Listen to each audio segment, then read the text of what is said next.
మరి మీకు ఈ విషయం తెలుసా? అనేక శాస్త్రీయ పరిశోధనలు ఏం చెప్తున్నాయి అంటే, మనము పచ్చి కూరగాయలు, పండ్లు రోజు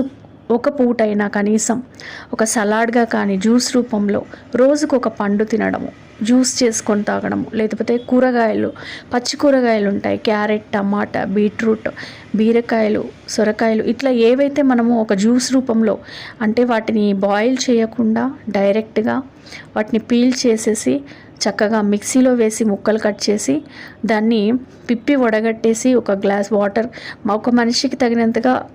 క్వాంటిటీలో కూరగాయల ముక్కలు తీసుకొని వాటిని జ్యూస్ చేసి పిప్పి తీసేసి అందులో ఒక చెక్క నిమ్మరసము, ఒక స్పూన్ తేనె కలుపుకొని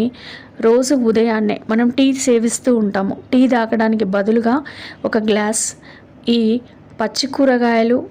పండ్లు, ఆకుకూరలు